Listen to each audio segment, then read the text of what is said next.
We're going to go ahead and get started here. Ben, who is going to be doing the presentation today on motivational interviewing, is just getting set up and logged in. So I figured that we would just start with the little brief check-ins so that we could stay on task and finish up on time. I just wanted to remind everybody that the Breathe Free program is started up now. And so what's going to be happening is there are going to be some advertisements promoting 211 as a number to call for smoking cessation. And so when folks call in, they'll press something in the IVR if they're interested in smoking cessation programs. And so the call will be presented to you on a breathe-free skill. But you can just answer it as usual. Thank you for calling 211. This is Molly. How can I help you?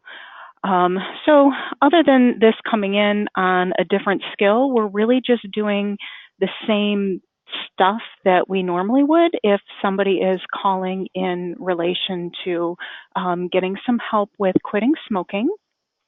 Matt sent us this email a couple days ago, just reminding us about the Breathe Free program since it was supposed to launch back in August and then was a little bit delayed. So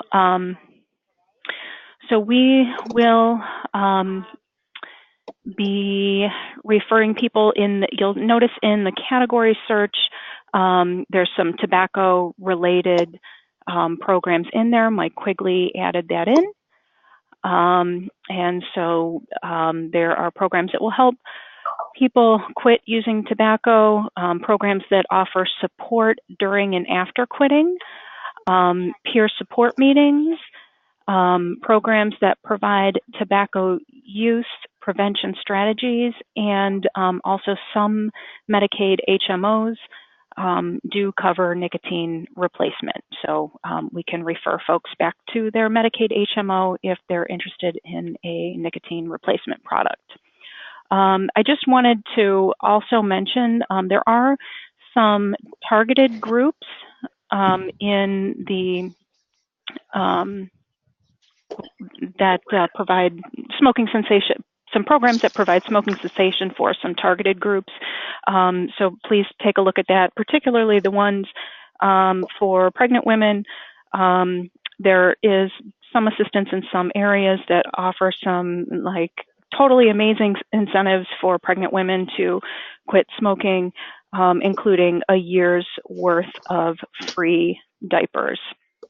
So that's pretty awesome. So if you have a pregnant caller, and you can always ask if they are a smoker and if they're looking to quit. If so, they could be able to get free diapers for up to a year. So that's pretty awesome. Okay, and then the other brief check-in that we have is in regards to QA scores, and this is actually a good thing. So Susan sent me a message saying that QA scores are on the rise. The October report is not out as of yet, but the overall detail content delivered from Refer is noticeably more comprehensive. So yay for that. And then again, I just wanted to make one more reminder in regards to transferring through to Tier 2 calls to please make sure that you fully complete all of the information in Refer. So you're saving the referral to coordinated access or Veterans Line, Fatherhood Line, that you're completely filling out all of the data forms in Refer before you pass that along to the Tier 2 specialist. It looks like Ben is all logged in, so I'm going to let him take it over from here. I'm going to go ahead and get his screen shared. Give me just one moment.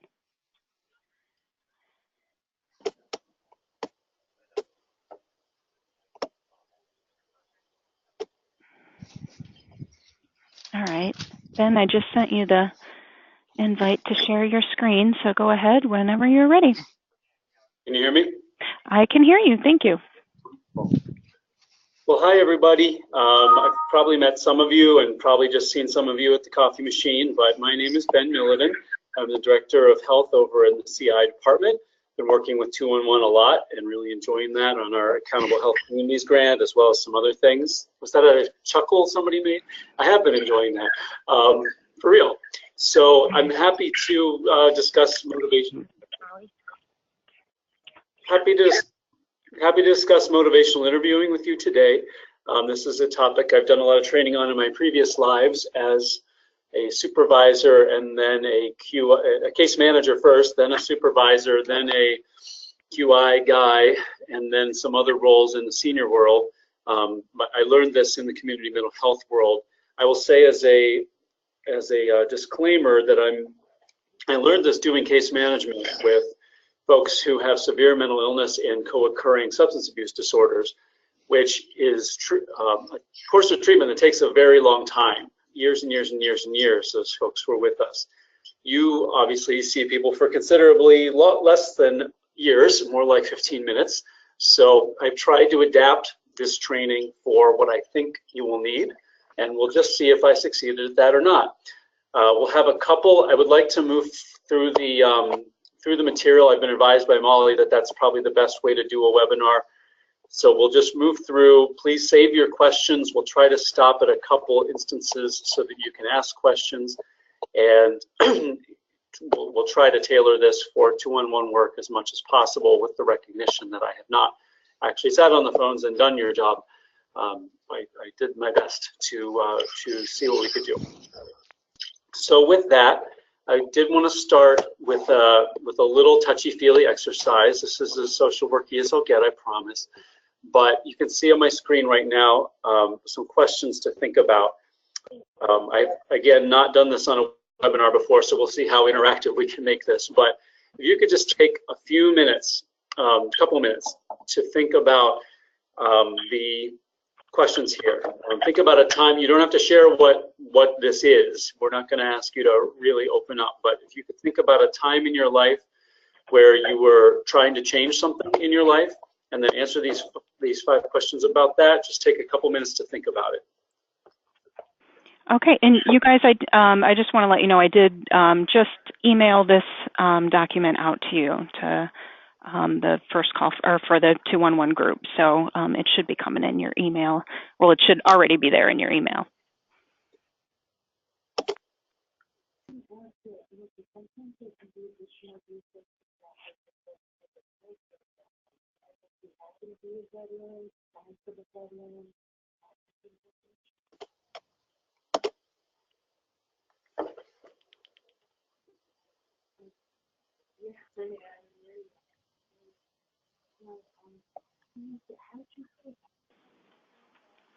Can we make sure that everybody's on mute, except for Ben, of course?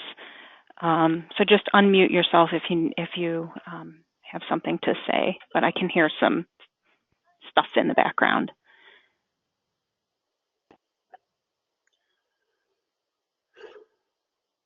Well, in the interest of time, now that you've had a little time to think about it, let's go through some of these questions.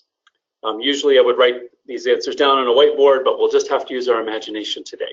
So first of all, thinking about that change, how much time elapsed between the start of the behavior and the first time you recognized a risk or negative consequence?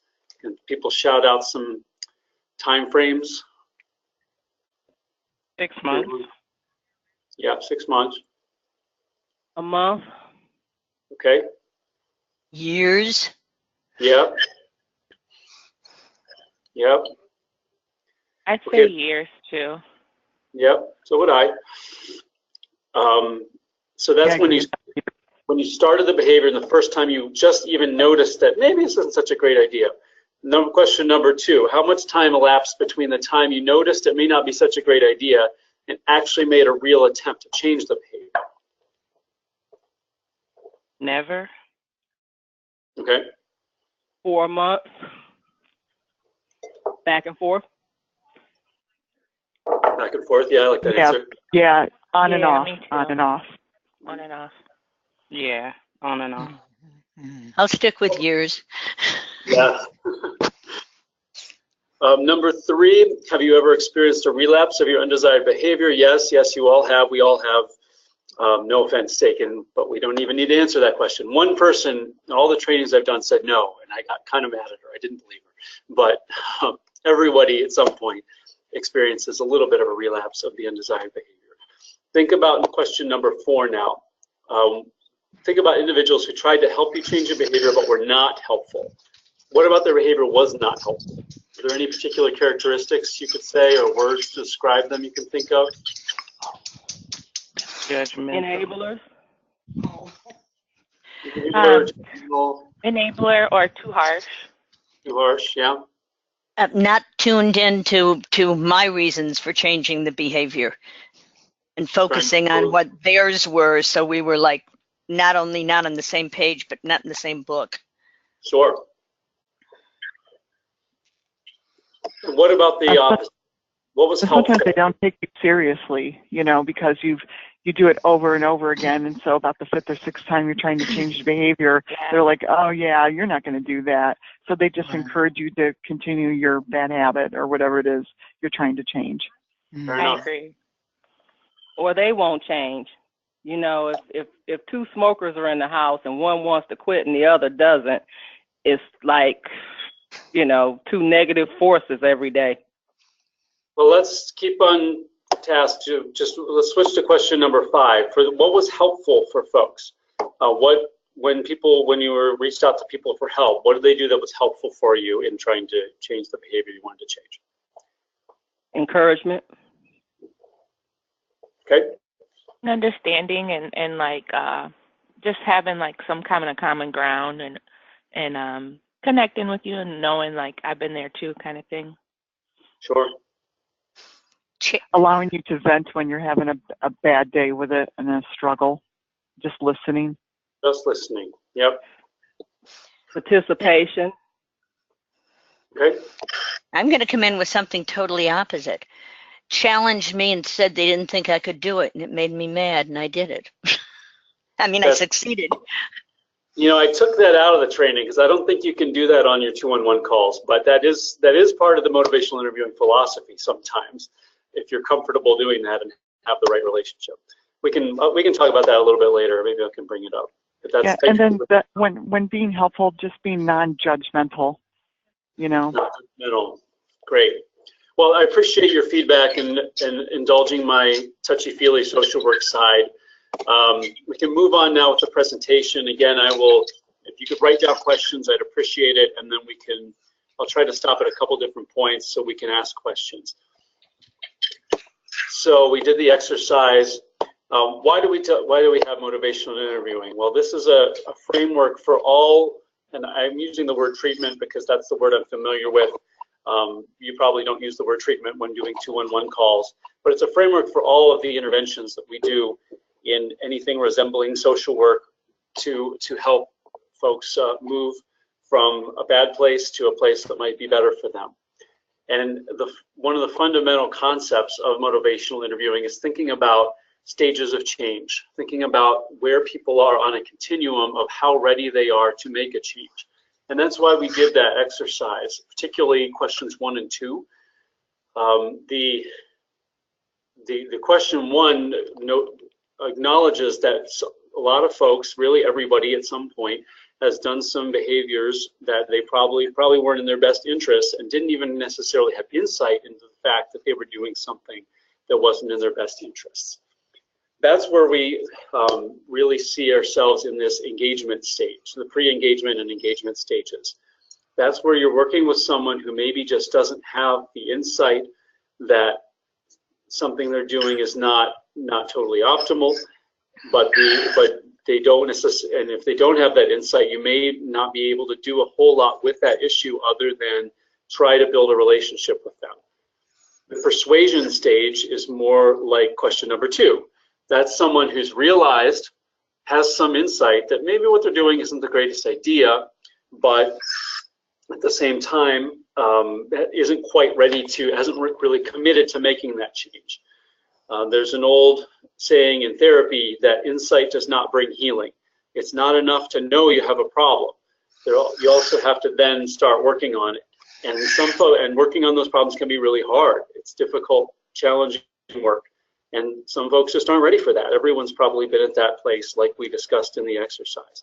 So my guess is you're not going to get a whole lot of calls from people who don't think they have problems in the engagement or pre-engagement phases, but you might get some folks in the persuasion stage. They're calling for help because somebody nagged them to call. They're calling to help because they sort of have some insight that they want help, but you might then offer them the help and they say, hey, I don't have that problem, right in the same breath.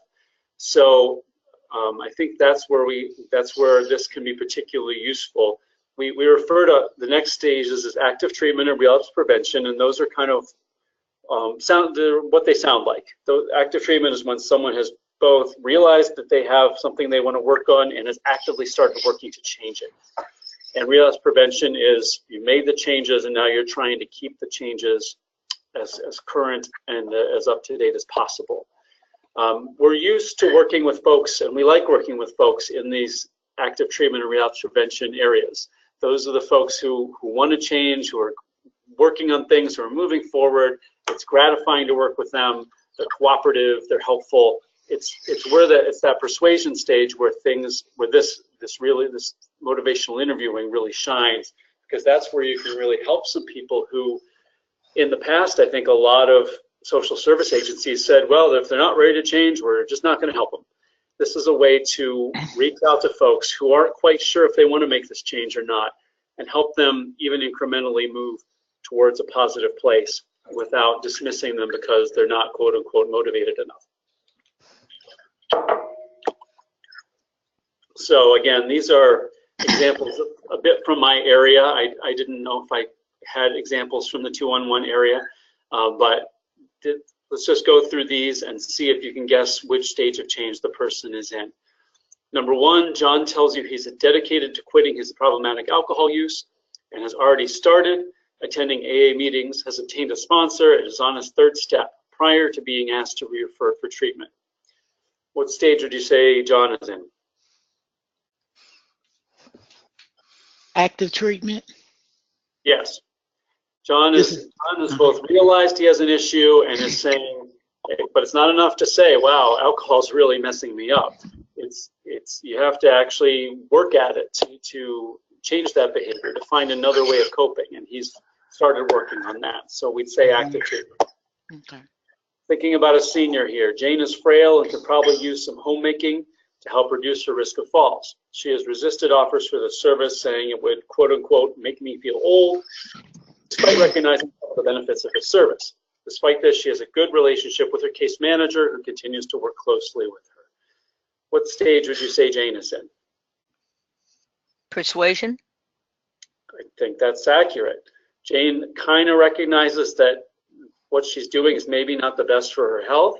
She has a goal of staying at home and not going to a nursing home, but isn't necessarily keeping herself safe enough to do that. But she has a relationship. She's working on it. She's thinking it through, and that's something that her case manager can build on. And then number 3, Jim has met with his case manager one time about a month ago and has not been returning phone calls since that time. I'll just answer for you. That's the engagement stage. Again, if someone doesn't have any insight into their issue, they may not be calling you, but you may get a few of these folks where it's just, you're just wondering, well, why did you call? It sounds like you're saying you don't have a problem. What's the issue?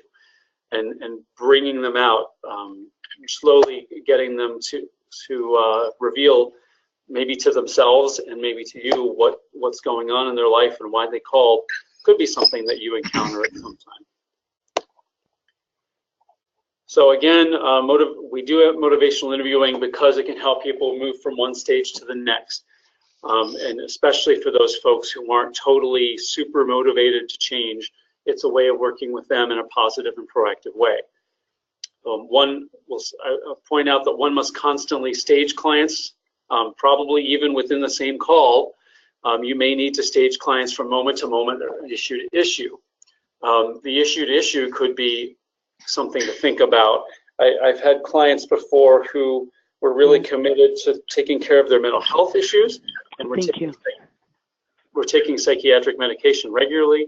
They were going to counseling, they were going to groups, but they were still using drugs at the same time because they weren't ready to. They were more in an engagement stage on the drug use while they were in a active treatment phase on their mental health, and vice versa. I've had clients who had a couple years sober, good for them. They were in a relapse prevention phase as far as their drug use, but as far as their mental health, some of the underlying things that led to the drug use in the first place, they still hadn't really addressed those and still weren't sure they wanted to.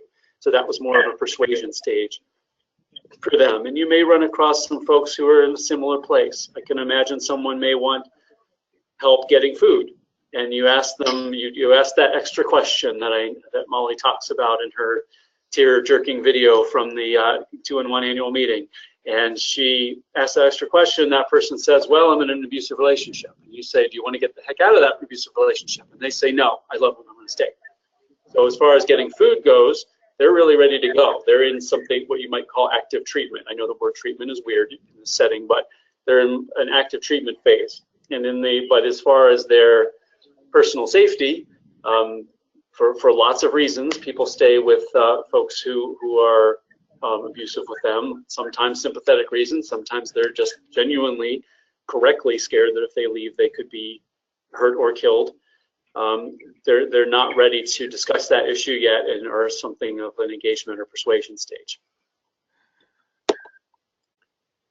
So in addition to being a framework to think about where somebody is along the stages of change and to tailor your intervention, tailor your call based on that, motivational interviewing is also an important attitude. So I've seen some folks who've treated this as a collection of little tricks and tools, and we'll be discussing some of those tricks and tools, but it's really more than that. It's really a way of being with clients, saying things in a way and approaching people in a way where you have the things that we talked about, the traits that we talked about in question number 5 of our introspection exercise. Non-judgmental attitude, just listening, showing empathy, being supportive, not doing the things in question number 4, not being judgmental, not instantly saying, well, why the heck are you doing that? Really taking the time to have unconditional positive regard to recognize that people are doing the best that they can, even if to our eyes it looks like they're not doing a great job with some of their stuff. So how do we have that? How do we have that attitude?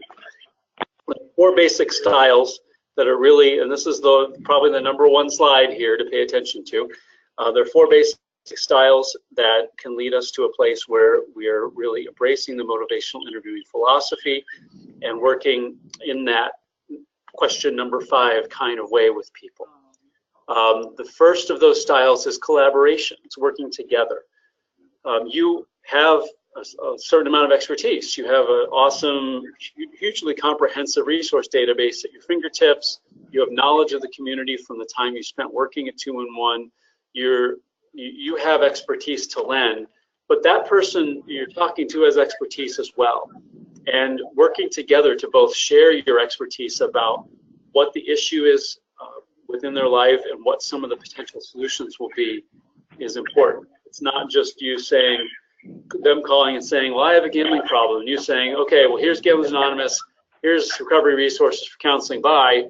But it's working collaboratively to ask them, you're the expert on your own treatment, you're the expert on what you need to a point. What do you think you need in order to overcome whatever you're calling for today? And then let's work as a team to really tailor your referrals for what you actually need and what you actually want.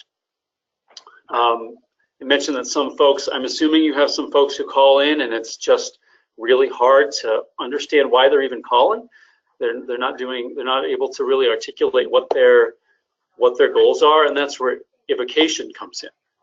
This is kind of counseling 101, where you speak in a non-directive way to open someone up. You ask them open-ended questions. Open-ended. Can somebody mute, please? I'm having a little trouble hearing. Whoever's making some noise. Just mute for now. We'll have a chance for questions soon. Thank you. Well, we'll just keep going, I guess. Non-directive, letting the person as much as possible, when they're confused, set the tone and set the direction for the conversation. I know you have time-limited interventions, but doing that as much as you're able. And asking open-ended questions. Open-ended questions are questions that do not have a yes-no answer. That someone can't just, like the stereotypical teenager where you say, how was school today? Fine. What did you do? Nothing.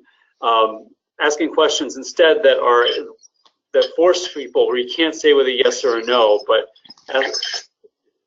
you can't answer it with a yes or a no, but you can instead ask them, what is going on with you today, or what's the number one thing I can help you with today? Those are things that require some exposition and require the person to open up a little bit. Autonomy is another important thing that came up, I think, in question number 5, setting clients' goals, having positive regard for them, recognizing that people are doing the best they can, even if it may not look that way to us. The most important thing you can do really is to set a client's goal, is to talk to them and say, what do you want to get out of this?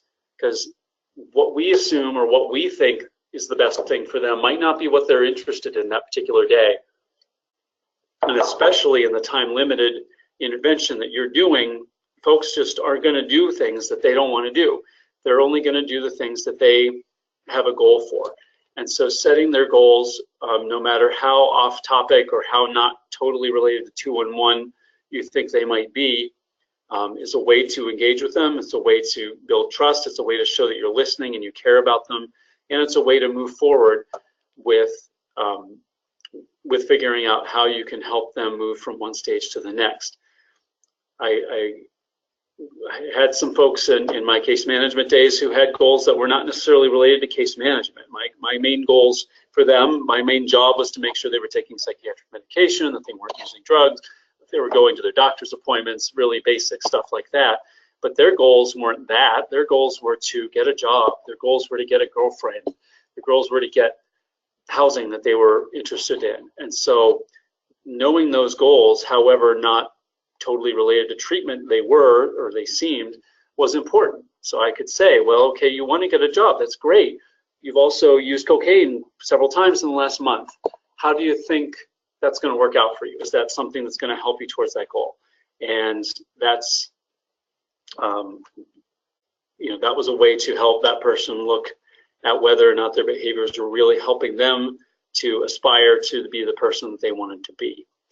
And positive regard, this is one of the hardest things to do, because sometimes people just do really weird or really bad things, and we look at them and say, how could you do that? But it's really taking the position, the somewhat radical position, that people are doing the best that they can with what they have, and recognizing that in them and looking for that light in them. The kind of quintessential example in psychiatry anyway is disassociation.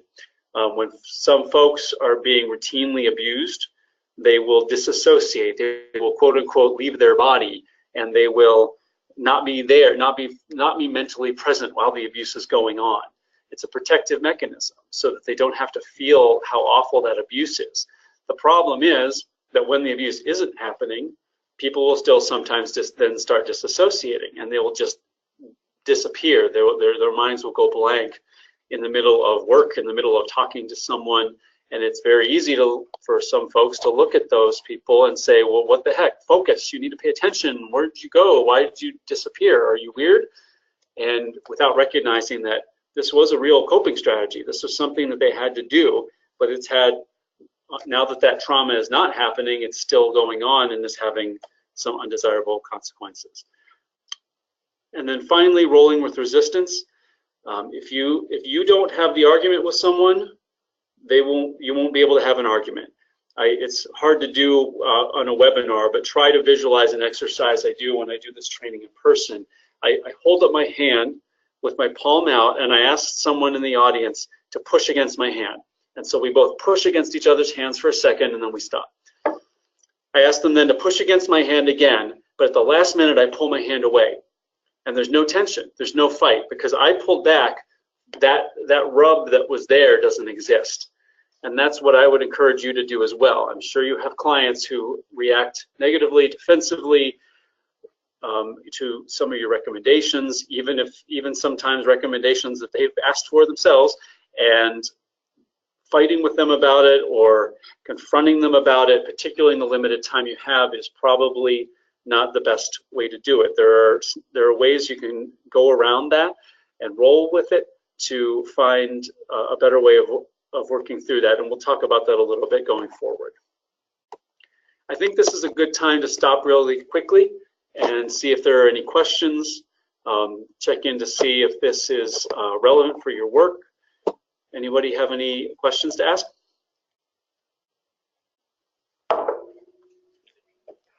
I went in and muted everybody, so if you do have a question, you're going to have to unmute yourself. I have one on the like rolling with the resistance. We had a speaker, a training not too long ago about, and she said to let a person own their stuff or they own their own mess. How does that fit into that? Own their own mess. Not exactly sure what that trainer meant by that. Well, when we get a call or not, to, let them understand, when she was saying, and maybe this is just my opinion, I think, Molly, you remember the training. It was on one of our staff meetings. I can't remember the date, but she was saying that a client, don't sugarcoat it. Basically, if a client has a problem, their behavior has brought on, like not, paying your PIP payment for 3 months, and then, when your gas gets shut off, we're here to help them, but we also have, there's a reality to what you do and the consequences. Sure. I mean, I think I could see where you might get some defensiveness if you can't save someone beyond what you're able to do. And obviously 2-in-1 is able to do a lot of good, but isn't able to save everyone all the time, every time, with everything they want them to do. So I think, I think this in some ways goes back to collaboration, the collaboration style, and working with them. I assume some of your clients get upset if you can't give them everything that they call in and we're hoping to get. And this could be a way of collaboration, is a way of saying, let's set some in autonomy settings. Let's set some goals, and let's look at what we can do for you, and really try to be as realistic as possible about that. I think there's some positive regard that can come in as well here. If the client is resistant, if the client is defensive, to recognize that they're probably really scared, that they're probably in a really tough situation, that person who didn't pay the utilities for 3 months may have a really sympathetic reason for the reason that they did that. They may be ill, either mentally ill or physically ill. They may be in an abusive situation. They may just be having a tough time for some other reason. So keeping that in mind allows you to have some more sympathy, allows you to have some more patience with folks, and can help you, hopefully, as much as the client will let you, work together on solutions that are realistic and work for the both of you. Does that answer your question? Oh, yes. I'm sorry, I was muted. That's okay. Any other questions for now? well, let's move on. And any other questions, just save them for a little bit. So now we'll talk a little bit less esoteric and a little more realistic, a little more, not realistic, but we'll give you some specific tools for your toolbox to use in the motivational interviewing process. The first principle, and one of the foundational, again, Counseling 101 principles, is expressing empathy. It's important to recognize that people are motivated not really by their logical brains as much as they are by their feelings.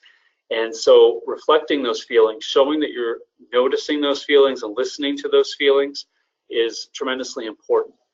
The technique we teach for expressing empathy is reflective listening, reflecting back to the person what the content of their situation, what of their statement was, reflecting back the feeling, usually in the exact words that they said to you, and reflecting back the meaning of what they said potentially as well. This sounds cheesy to people. It sounds weird. Why would I just repeat what somebody said to me? But if you ever, and generally I would have you do an exercise where you try this, but we can't do that over the phone. So I will just ask you sometime when you go home over the next week to practice this. Somebody says, man, I was really mad about this. Say, yeah, it sounds like you were mad about it. Really just repeat what they say, or slightly rephrase it, but repeat the feeling word. Mad, angry, sad, happy, whatever it is, repeat that exact word. Just make sure you have some time to do that, because once you start doing that, it's going to be hard to get people to shut up. People like being listened to. They like it when people really hear what they're saying at the core of what they're saying, and they can really get going if you do that too much. So recognizing that reflective listening can be a very powerful tool. I think it's also important to, and potentially something you can use on the phone. I'm sure that you work on the phone, you work to do a comprehensive assessment of folks, but also work to keep that comprehensive assessment relatively brief in order to keep the calls coming and keep the calls coming through and get through the queue. Reflective listening, like I said, can cause people to open up, but it's also so important to validate where they are, particularly if you have someone calling in who's really scared, who's really in a dark place. Asking them, not listening to what their feelings are and reflecting those feelings can instantly help you bond with that person and build as much of a relationship as you're going to have time to build in that brief amount of time, and hopefully give you a chance to work in those collaborative and positive ways that we discussed in the last slide. Again, the last bullet is the barriers to reflective listening. We're not used to talking to people in this way. Usually when there was a funny graph that I used in my trainings years ago that showed what people want when they go to someone with a problem and what people get when they go to someone with a problem. The thing that they want the most is basic empathy, basic listening. The thing that they want the least is advice. Well, guess what they get the most and get the least? The complete opposite. Flip it on its head. Go to someone with a problem, they're most likely to say, well, here's what you should do. And they're least likely to just sit and listen, like we talked about in question number 5 of our opening exercise, how important listening is. So when we're not used to doing something, when we're not well practiced in it, it feels awkward, it feels weird. You know, the Cavs don't just show up on day one and start playing. They spend time practicing too to get better at their game. Maybe this isn't the best metaphor given how they're playing recently, but you know what I'm saying. Practice makes perfect, and it's important to practice this, and it's important to recognize that it may feel a little awkward because we're not used to using this kind of reflective listening. But again, give it a try, and I think you'll find it's very powerful. Can I interrupt for just one moment, Ben? I think I know that you know, we've been talking about utilities a lot since last month, and you know, with the start of energy assistance programs, I think this is a good place to say, you know, just because somebody is calling and saying that they need help on a utility bill doesn't mean that you always have to jump to assuming that what they're looking for is payment assistance. I think we're often too quick to jump into that because we know how to find that and how to describe it in the database. But some of our folks might not need that. So to have that discussion of, well, what exactly were you looking for? Did you need a little bit more time to make that payment? Were you looking for someone to help you with the payment? Did you need to get on some sort of payment plan? So we're not just jumping to assume that just because somebody has a disconnect notice means that they need somebody to pay it. I mean, there's a variety of factors that could go along with, what's going to be the best course of action for them. So to let them make that decision or to tell you how they want help will help you to navigate the database and give them referrals that are really going to be a good fit for them. Great point, Molly. Okay. All right. That goes back to being non-directive, asking those non-directive questions. Checking on people's goals, making sure that you know exactly what that person is looking for, and asking them the open-ended questions that can help explore that. Again, I know you're under pressure to be quick, but I'm hearing, I guess, from Molly that there could be times where being quick is not necessarily the best thing for the client, and you may want to take or the caller, I don't know if you call them clients, but the caller and taking some time to make sure you really understand what their issue is can be efficient in the long run and very impactful for them. So this is where we get into some of the unique, all this expressing empathy, all these basic styles are pretty counseling 101. This is where we get into something more unique with motivational interviewing is the principle of developing discrepancy. This is sort of what Dr. Phil has made a living on, although I don't necessarily recommend you do the exact approach that Dr. Phil does. The one time I watched Dr. Phil, unfortunately, I saw there was this woman who had the bariatric surgery. She was trying to lose weight, but she was still eating a box of Snickers bars every day and having shame over it. And she's telling Dr. Phil this, and Dr. Phil leans in and says, well, how's that working for you? This is basically doing that, but not sounding like a jerk.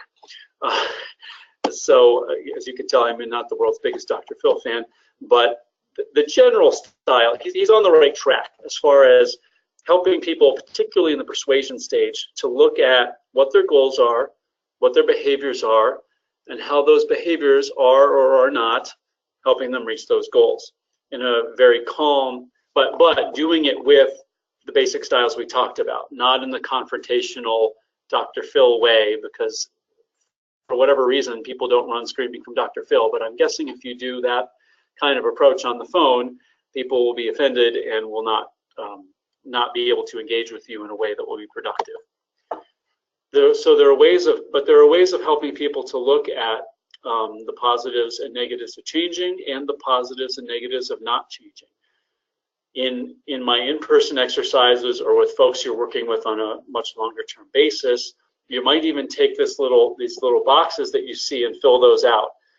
Really go think about what it would take to change, what some of the positives of that would be, and what some of the negatives of that would be.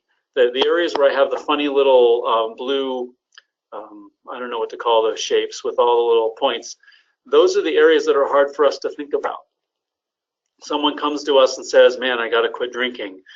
You're not as likely, people are not as quick to think about, well, what are some of the negatives of making that change? People only think, well, of course you want to stop drinking. It sounds like you have an alcohol problem, given that you've lost your job and you've lost your family and you're homeless. But for some folks, there are also significant cons to changing. Change is scary for people. Doing things that we're not familiar with are scary, and that's a negative that needs to be taken into account. That's a con to change that needs to be taken into account. On the flip side, things that are familiar to us are very comforting. There was an experiment done where people looked at photos of themselves and mirror reflections of themselves and were asked to score which they liked better. And usually folks said that they liked the mirror reflection better than the photograph reflection. And the reason for that is the mirror reflection is what we see every day. We don't look at ourselves in photos that much. We're much more likely to see ourselves in the mirror.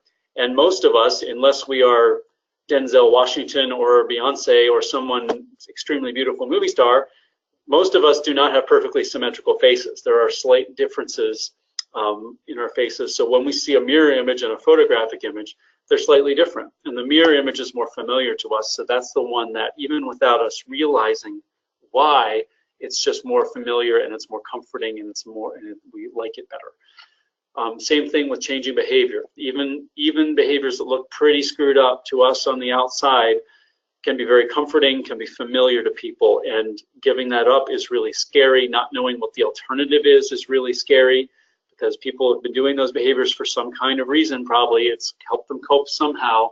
They're drinking that heavily to drown out their feelings of shame and guilt and trauma around their rape. I had that happen with a client once. She had been sexually assaulted, but hadn't really had any trauma issues from that until she'd been in treatment for a couple weeks, and then started having the nightmares because she wasn't drowning her feelings anymore in alcohol and other drugs. So for your work, this is somewhat complicated work. It can get a little involved. It may not quite have the time to work on that, but it's something to think about asking folks in a very nice, collaborative, positive regard kind of way. If you know what their goals are, if you've taken the time to know what their goals are, and they are not necessarily behaving in a way or accepting a referral and that might help them towards that goal, it may be worth saying, what are some of the pros and cons of doing this referral? Or is there something about this? I had thought this might be helpful for you, but it sounds like you may not be as enthusiastic about this. So can you tell me a little bit more about what you're looking for, or what some of the potential pitfalls of this would be? And having a little bit of an exploratory conversation with them could be helpful around that. Some other ways to develop discrepancy. Some other ways to develop discrepancy. Eliciting change talk is one thing you can look to do. It's related to the bottom bullet point as well, asking close-ended questions this time. There are some studies indicating, and of course there are no guarantees and it doesn't work perfectly, but there are some studies indicating that if somebody says they're going to do something, if they verbalize they're going to do something, that they're a little more likely to do it. So at the end of a call, if you can say, all right, we have talked about referrals to Gamblers Anonymous. We've talked about referrals to counseling around gambling addiction. Are these something you're going to follow up with? That's a close-ended question. It can be answered with a yes or a no. It just poses it to them. Is this going to happen? And if they say yes, they're a little more likely to follow up with it. So making sure that, so if you have the chance to do that, if you feel comfortable doing that, that's something to consider. Also noticing and building on the client's change talk. You may have someone who's resistant very generally to change, who says, I don't want to change, I don't want to do this, I don't want to do this. Well, maybe I should do it. I don't want to do this, I don't want to do this. Go back to, hold on, go back to that part where you said you might think about it. Let's explore that. I know you also said you're apprehensive about change, but what are some of the potential positives that you've identified? It's not just you as the professional saying you should do this, but there's a voice inside them saying that they want to change too. How can you help draw that voice out and give that voice a little bit more of an equal footing with some of the voices saying, no, don't change, stay as it is, doesn't matter how messed up it is. We talked about rolling with resistance. Going back to this for 1 second, somebody had mentioned this earlier where somebody said, you're not going to be able to do this. And it got them pissed off enough that they went and did the change. That is another developing discrepancy technique, is taking the side of change. If the professional were to go in and say, you know what, you should just keep drinking. Maybe it's for the best if you just keep that addiction. And then let the other person argue for the side of change. Why are you even here in counseling? What are you getting out of this? Challenging them with that question. I don't know if that's a good idea to do on a 15-minute call, but just as an FYI, just so you know that's out there, that is something that, done very delicately and with someone you have a strong relationship with is sometimes advocated for in the motivational interviewing world as well. So rolling with resistance, again, it's easier said than done, but it's recognizing that no one, it's the basic principle that you can't help someone if they're not there. So if you piss someone off and they hang up, then you are no longer able to assist them. And working with someone in ways that can avoid that kind of conflict, stepping aside, it's kind of stepping aside from the moving train. I took a martial arts class once, and the guy showed a block and said, "Will this block a punch?" And we said, "Yeah." And he said, "Will it block a kick?" And he said, "Yeah." And he said, "Will it block an oncoming train?" And we said, "No, I don't think so." And he said, "The number one block that you can do is to get the heck out of the way." And this is that same basic principle. If you can, if they come at you starting a conflict and you can step aside and avoid starting that conflict, that can be a powerful way to continue working with someone who is getting their dander up, who is upset, who is having some sort of resistance. And it's just helpful to remember too, no one likes to be preached at or told what to do. It may just make all the sense in the world that of course you should go to the gambling treatment. You just spent your life savings, just go to the damn gambling treatment. But it's not that easy. And saying that to someone in that kind of condescending or frustrated way is not going to be helpful for most folks, particularly in the limited amount of time you have with folks where you don't have a long-term established relationship with them. This is a place where simple empathy helps again. I have a long handout of different ways to roll with resistance that I thought was probably a little too complicated for this particular presentation, but most of them boil down to simple empathy. Just saying, wow, I hear that you're frustrated, is enough to diffuse a lot of folks and to let them know you're listening, to validate that, yes, you hear their feelings aren't bad, you're going to work with those feelings, you're going to be present with those feelings. And if you say, wow, you're frustrated, chances are they're going to say, yes, I'm frustrated, and here's why. And then you have something to work with. And then you can find a way to work around that frustration in a more proactive way. There are a few traps I think it's worth discussing, particularly around rolling with resistance. One, like I just mentioned, don't argue too strenuously for one side. You're going to see if you do that people are going to get resistant, that you're going to dig in their heels. They're not going to be as willing to. You can actually push someone away from change if you're arguing too strenuously for the side of change when they're not ready, because they're going to start the opposite of that eliciting change talk I talked about. They're going to start arguing with you, arguing against change, and when they hear themselves arguing against change, they're going to be less likely to do the change. There's an expert trap, thinking we have all the answers. We do have some answers. We do have some expertise, and we should offer that to people, but we don't have all the answers, and recognizing that just because we think we found the answer, if they resist it, it may just not be the right time for them to engage in that particular kind of help. There's a labeling trap. You want to watch out for stigmatized terms. Someone could call in and say, man, I drink 2 fifths of whiskey every day. I've lost my job. I've lost my home. I'm on the verge of homelessness. My wife said she's going to leave me. And you can say to them, well, okay, I can get you some help for people who have alcoholism. And they may fight back and say, oh, I drink 2 fifths a day, but I'm not an alcoholic. That term alcoholic is stigmatizing, and a lot of people are just not comfortable with that. Telling someone they're mentally ill, no matter how accurate you think that might be, no matter how compassionately you might be saying that, can trigger people, because again, mental illness has a tremendous amount of stigma, unfortunately, in our society. So keeping in mind that you don't want to, as much as possible, label somebody with a diagnosis. And moving on, the premature focus trap. This has got to be tough for you guys, because I know that, again, you're trying to do a comprehensive assessment, but you're trying to do it quick because that queue is backed up and there's a lot of calls and et cetera, et cetera.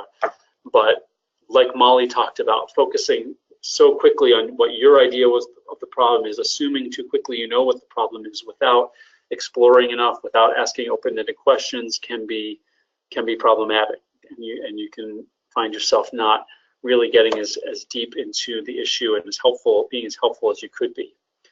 And then the blaming trap, spending time saying, well, this is all my wife's fault. This is all my parents' fault. This is all, for your sake, you definitely don't have enough time to go into that. Focusing on the here and now is something I strongly recommend. I think we'll do a couple more slides and then we'll do some questions. The final basic principle or intervention is supporting self-efficacy. And I think this is one that could be particularly useful for the time-limited interventions that you're engaging in. So this is respecting the person's right to choose. It's building self-confidence, looking to see, not just teaching someone to fish, or not just giving them a fish, but teaching them to fish, as the old saying goes. And building on their strengths, building on their positives, building on their past successes, figuring out a way. Everyone's had some success at some point, and those successes may be applicable to the current issue that someone is having. Helping to draw out the internal strengths that the person can marshal in order to help themselves is a great gift that you can give to people, and can give them hope that they can solve their problems. One of my first supervisors in social work constantly said, hand out hope, hand out hope. And while it may sound a little cheesy, she was totally right. People get better, people improve, people change when they think there's a chance that they're going to. If they don't think there's a chance that they can change, they're much less likely to change. That hope, that belief in the possibility of change is tremendously important. It's why doctors put up degrees all over their office. It's not necessarily just because they're narcissists or want to show off all the fancy education they have. They're doing it to build confidence in you. They're building it to show you that, hey, I know what I'm doing and I can make you better. And that confidence alone can be tremendously healing. That's part of how the placebo effect works. Some people take sugar pills and they get better just because they believe they're going to get better.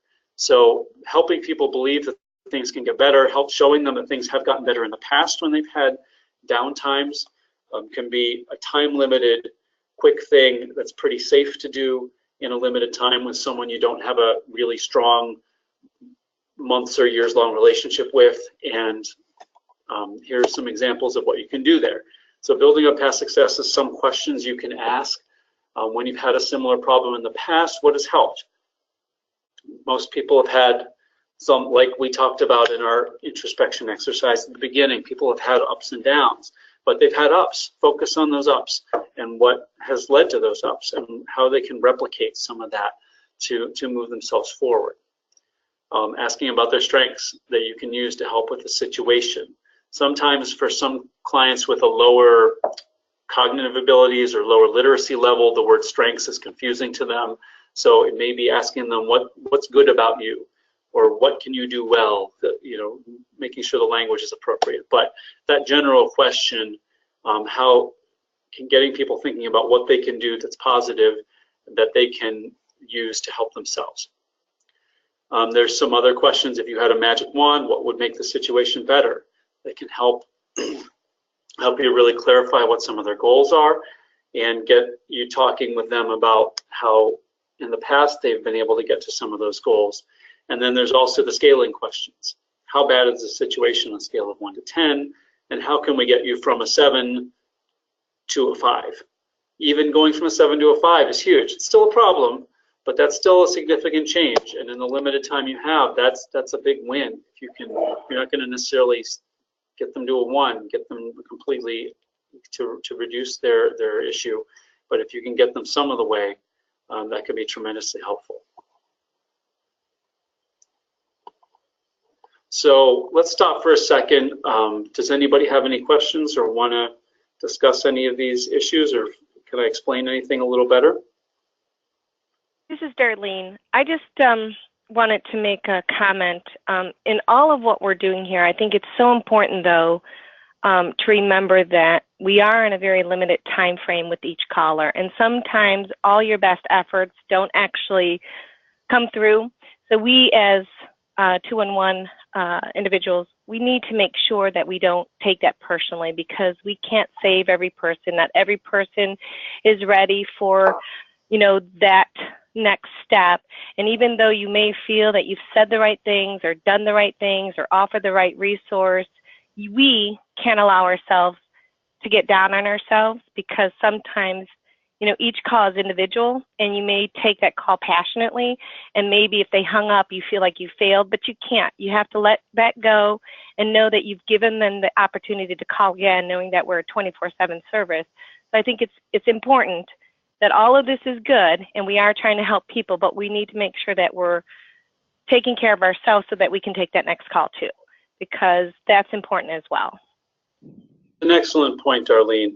I'm hoping I haven't given the impression that if you use these techniques, you'll become a miracle worker who will be successful in every interaction.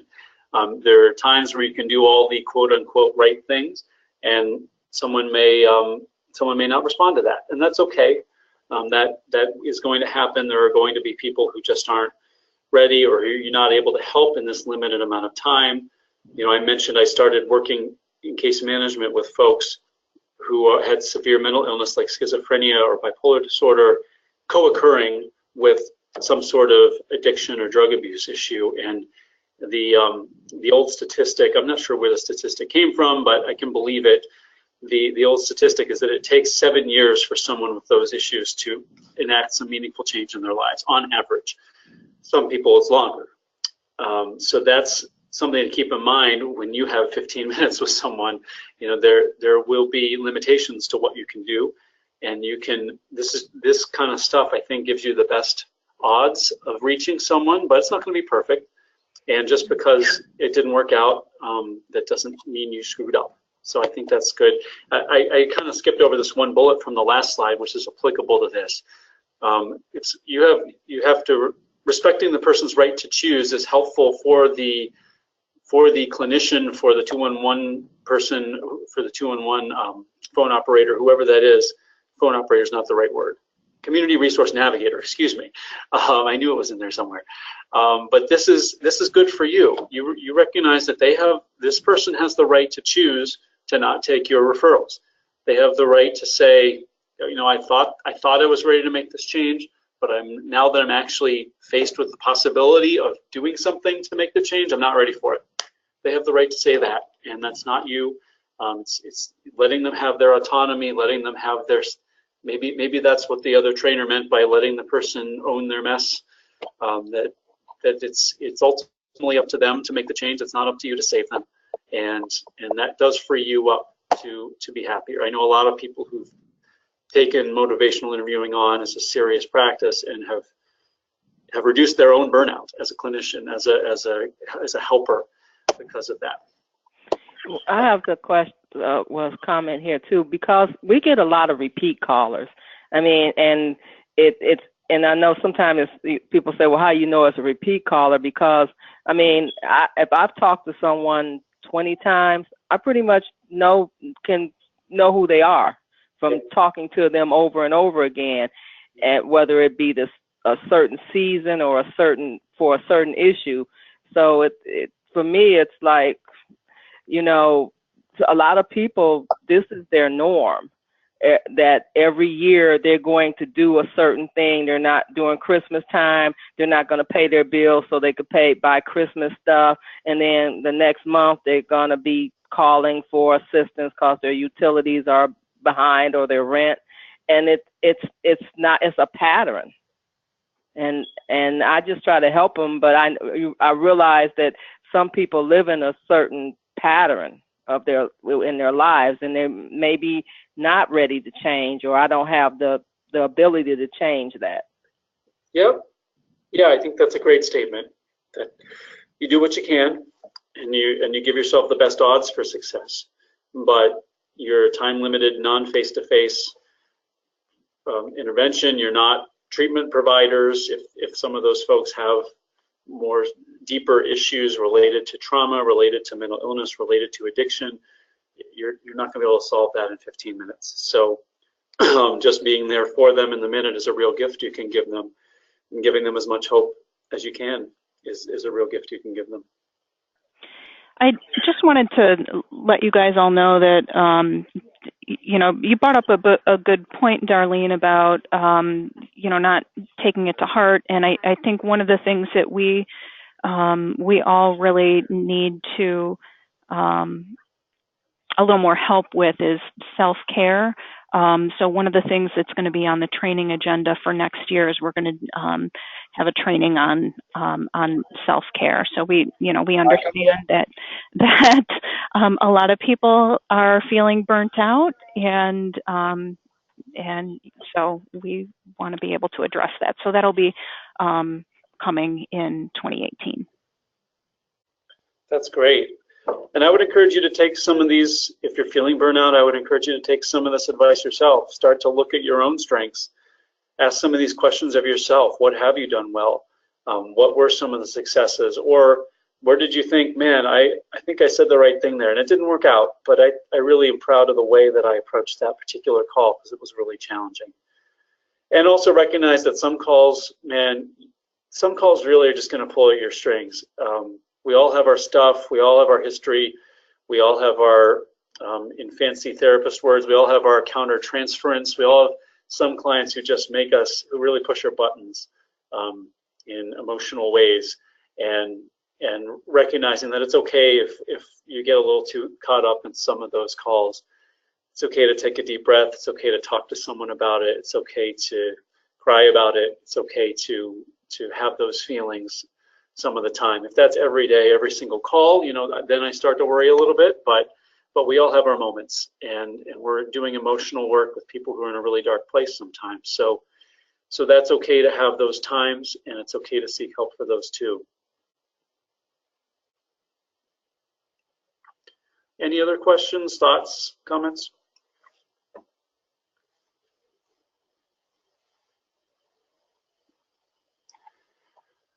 Great. Well, Molly, do you already did your updates? So do we have till 10:30 or do we have till 10:15? We can keep going. We have until 10:30. Okay. Well, we're running ahead of schedule, so we may or may not take that long, but that's okay. I'm sure other people won't mind. But one exercise that I found fairly helpful is to think about of all these principles, interventions, basic styles that we talked about, think about some that are the most important if you get a caller who's in, let's say, the persuasion stage. What do you think would be most important to use with someone who's like calling in saying, man, my wife told me I should call you to find some alcohol treatment, but I'm just not sure I really need that. Which of these do you think would be the most helpful?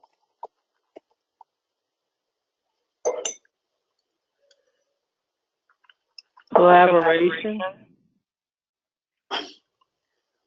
Say again, please. Collaboration. Collaboration, exactly. Thinking about really working with the person to find out what they want and what they're actually willing to do, and moving them from a 5 to a 4. That's still a great win. What else? Autonomy. Yep.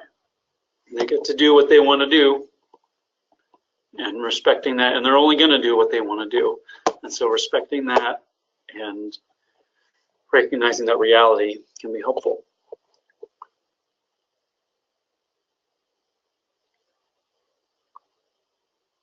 I do have a question about the clients that we get that are calling for help. But it seems like maybe they're not really calling for help. It's more or less like they need someone to talk to. How does that apply there? Because I get, like Tammy mentioned, repeat callers, and it'll be a 30-minute conversation. And those are the ones I think I struggle with doing this with, because I don't really know how to fit that into a conversation with someone who's saying they need help, but what they're saying they need help with is not necessarily the underlying issue. But you don't want to make an assumption. You see what I'm saying? Yeah, and that gets into that tricky area of ultimately maybe what they need is to listen.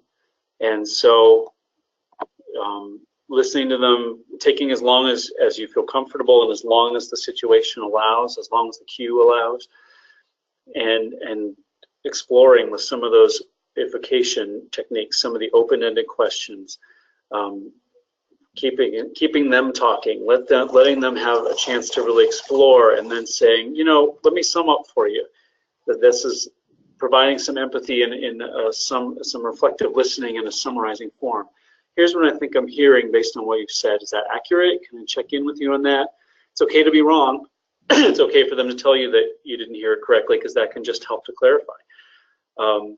And maybe at that point you can get to some of the heart of the issue, or maybe if this is a repeat caller, you can say, it sounds like you may want to talk about this a little bit more than we are necessarily trained to do as 211 community resource navigators. Can we talk about some sort of a counseling referral? Is that something you would be interested in? Going in that route might be useful. Okay, I like that, because that's what I normally do. Okay, I have done that before, and I want to know, like, sometimes a client will you give them all these options and they don't really want them. They every option you offer them is a no. Where do you go from there? I think you can go back to some of the goal setting and say, what are, I guess I thought, hey client, caller, I thought I heard what your goal was. I thought it was X, but based on the referrals I'm giving you, I'm worried that that's not actually your goal. So what can you help me to understand what you're looking for, and maybe we can look for some other referrals. And it could get to a point where if they're asking for help with heroin addiction and you've offered some referrals to 12 steps and to treatment, and they're saying, no, that's not what I want, and they aren't giving you anything else, even though you're probing and probing and probing, then it may be a point where part of your collaboration with them is saying, based on our experience, this is what other people have found to be helpful, and if this is not, if those are not things you're interested, that you don't have to do that, but that's what we have to offer today. And maybe that's time to wrap up the call at that point, because you do so much on the call. And I have one other question. Like a caller I get a lot, I'm pretty sure other people do too, callers who are calling for someone else. They don't have a problem, but someone else has a problem. And you'll get a call where someone may be doing drugs and they don't want to stop, but the person, their relative or friend, wants them to, or we get calls where people want to impose, on other people's problems. They want to fix their problems, but the person doesn't want it to be fixed, or they're not sure how to fix their problem, or if that person even, wants to do it. How does this fit into that kind of caller? That's a good question. I don't know that I have the perfect answer for that. I think even that person is, going back to basic empathy, that person is likely afraid, that person is likely scared, that person is likely frustrated, some combination thereof.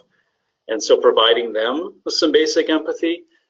Caregiving is really, really hard, and that person is probably acting as something of a caregiver.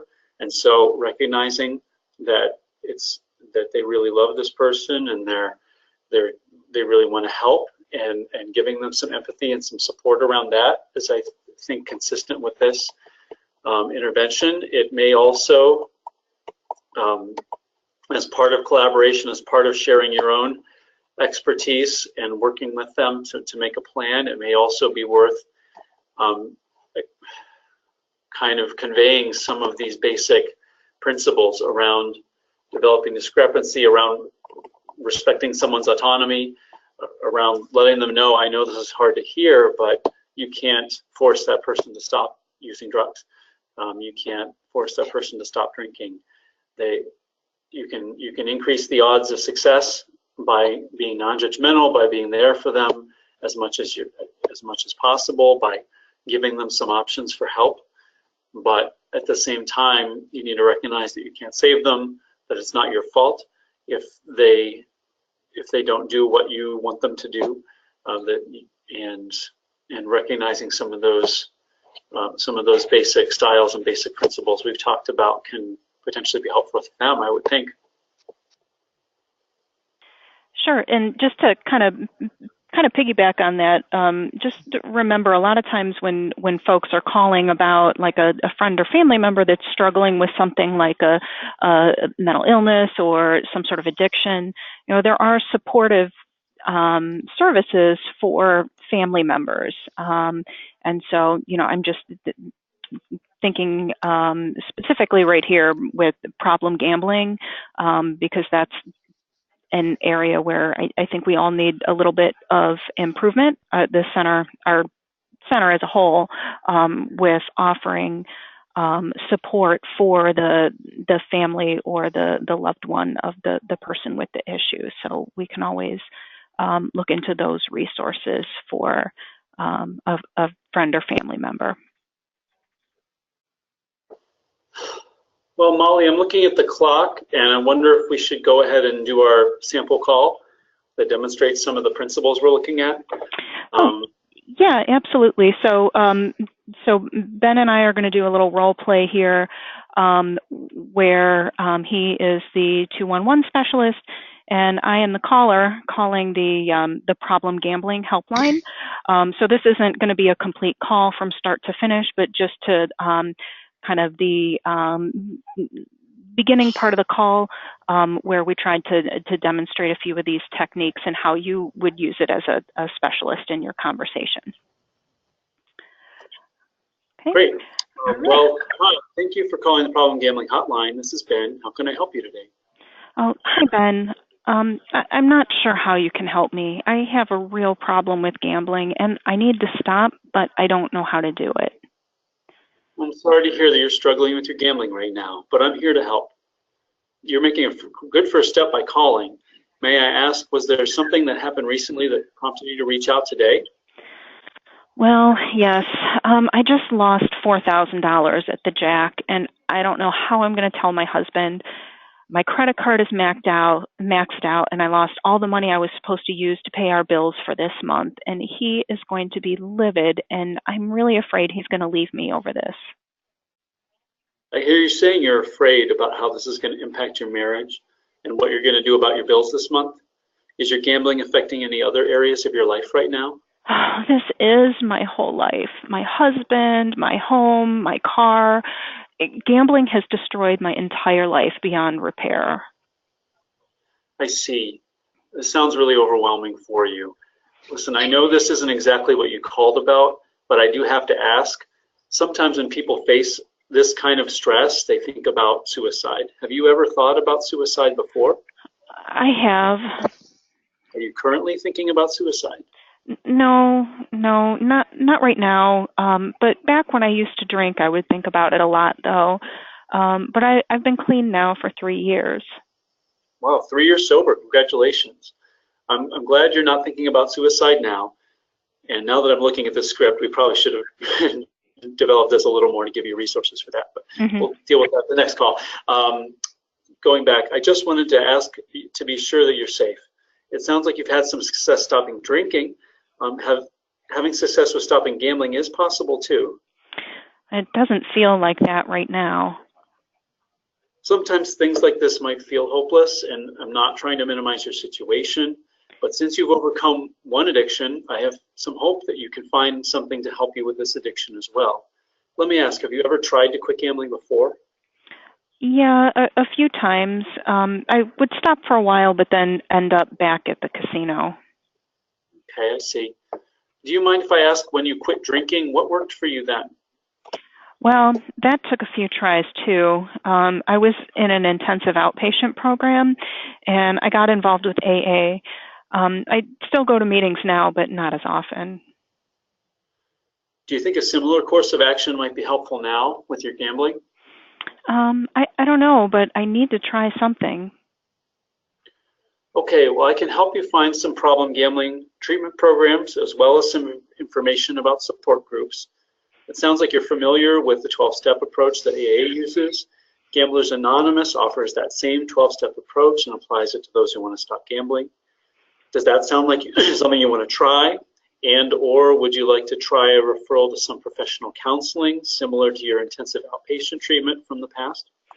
Yes to both. How do I get started? So I think we see here, in the limited time that we have, really focused on strengths.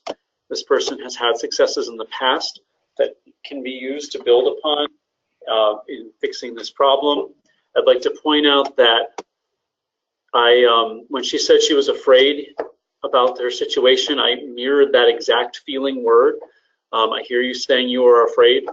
It's okay to repeat them. They won't notice. You may think it's cheesy and they'll notice. They won't notice. They'll just be really glad that you heard them. And then there's all kinds of strengths that we pointed out. Just the fact that they called to help is a strength. That's a lot of people don't make that first step. It's scary making that first step. So you made a good first step by calling is something to point out. Doing a little exploring, some open-ended questions. I wasn't sure if I knew enough early on, so I asked an open-ended question. Is gambling affecting any other areas of your life right now? Allowed us to explore. And when Molly said, no, that's really it, then I knew in the script that it was time to start to move on with some other questions. First about suicide. Again, we probably should have scripted in here a referral to the suicide hotline, just because having a history of thinking about suicide means someone is still at risk for it now, even if she's not currently thinking about it. Wouldn't do a warm handoff with this person, wouldn't call 911 to make sure they were checked on, but there is some risk that suicidal thoughts could pop up again if they've had them before.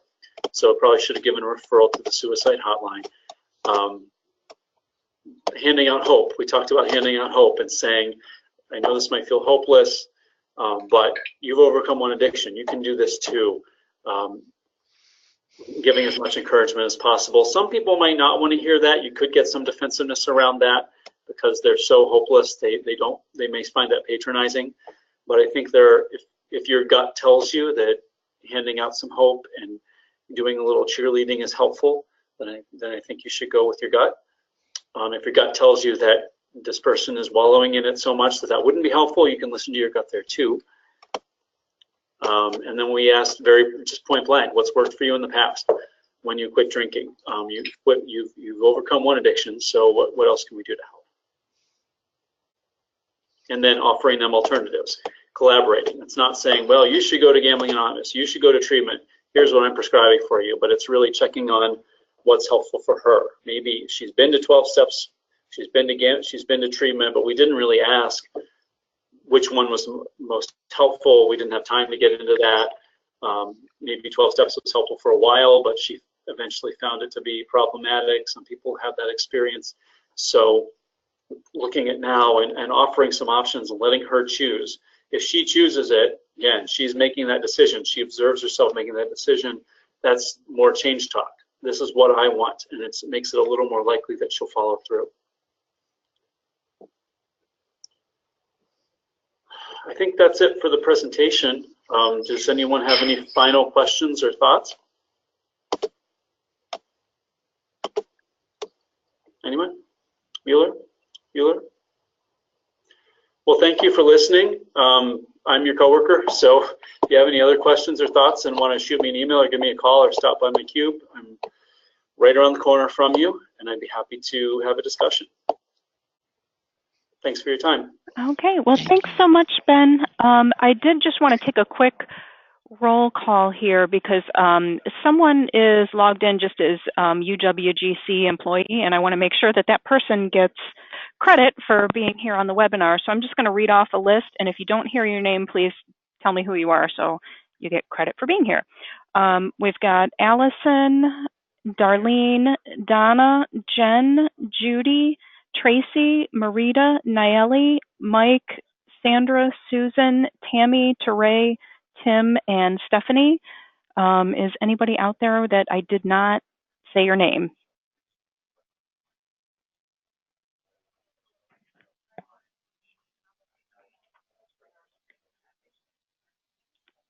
Hello? Hi, Molly. Right. That would be me. Okay. I am the Who is it? guilty party. Oh, who's Maritza. the guilty? Maritza. Okay. All right, great. Well, I just want to make sure you get credit for being here. So, all right. Well, thanks, everybody. And we actually get out of here 4 minutes early. So enjoy that 4 minutes. Awesome. All right. Bye. Bye.